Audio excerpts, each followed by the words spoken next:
So when the email came around saying, well, actually we're looking at pursuing this avenue of funding and it would involve merging with another organisation, personally speaking, it just seemed to be a very sensible thing for the trustees to be and senior management team to be looking at. My initial reaction was obviously, is my job secure?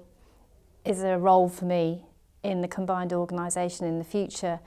And then personally, I was concerned about, would this mean an office move? Would I be able to meet my obligations with my family in terms of the school run, etc. So yeah, hearing that we were going to merge did throw me for quite a while, mainly because of the uncertainty as to what was going to happen. Getting the right information to the right people at the right time, I think, has probably been was the hardest thing to do right at the very beginning. Making sure that we weren't having conversations which need to be kept confidential with people who couldn't know that information. So there were certain times when we couldn't tell staff certain things, which didn't feel particularly comfortable.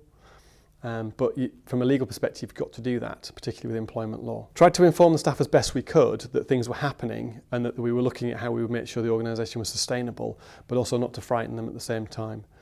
And that was very tricky. And sometimes we might not have got that quite right. Things would be explained to us as much as they were able to be explained to us. Obviously, we were also aware that there were decisions being made that we weren't party to, because we weren't the managers of the organisation, either as trustees or as senior managers. And again, I think most people were recognised that that was just the way that these processes sort of work. We were told about the change in a face-to-face meeting, which was great, because getting an email saying we are thinking that merger is going to be the future for the organisation wouldn't have gone down very well. So we, as staff, we all appreciated the personal touch from our acting chief executive to tell us that this was on the cards and these were the steps that were going to happen. It would have been useful to be told, don't worry, this is a long process, we have to do this, this and this, and we can't update you because there is nothing to update you with.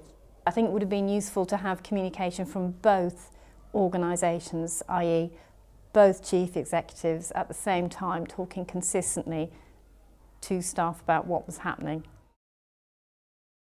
We hoped the process would take about 12 months. It took a little bit longer. And that's down to how frequently boards meet, having to do certain things with members.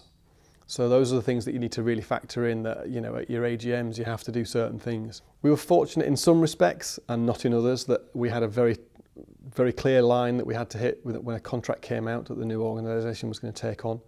So that really put quite a lot of pressure on at the very end of the process. We sort of had like 6 weeks to do the final sections of it. So it did put a lot of pressure on the staff particularly. And if we could have done things without that contract, I think the process would have been a little bit smoother than it was. But by having that deadline, it made us get on with it. And I think that's also something to think about as trustees. It's easy just to turn up to your meetings and have do something every quarter. But actually, you've got staff who are involved in this, and they need a little bit of security. So, don't dilly-dally around. Over those 12 months, people went through a process of denial, this is never going to happen, to worry, to acceptance that yes, this is happening, to anxiety about yes, this is happening, but what actually is happening. So that year was quite a roller coaster for everybody, I think. The real workload is on the staff, and if anything, my biggest concern, because the chief exec of the new organisation was my chief exec in the old one, was for her well-being, because I knew that she and the senior management team were absolutely working their socks off, and I was concerned for her welfare. So I worked 6 or 7 days a week, pretty much solidly for 4 months to get through the merger. And you really cannot estimate the kind of toll that takes on you personally. You're the one that has to stay upbeat and positive about the merger all the way through. You can't lose your nerve, you can't be seen to be not very confident in front of trustees and with your staff. So you've got to go into this 100% committed to what you're doing. If you waver, I do think everyone else wavers around you. You've really got to lead. And once I'd got into my head that the merger was the right thing to be doing for the charity, then that's what I did. It was 100% we're going to make this work. I couldn't have done that without two very supportive chairs, and I couldn't have done it without other chief execs on the phone that I could say, I'm finding this really tough, how would you deal with this?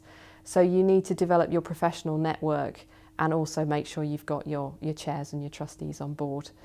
I think from a personal point of view, you've also got to have, you've got to have people that can run the house and look after your kids and do everything else, because you're not going to do any of that for the entire time you're going through due diligence and merger. That is going to be your life. The biggest challenge was the marketing and comms. In retrospect, I wish I'd brought in additional staff resource there. You need overload of resource in times of change.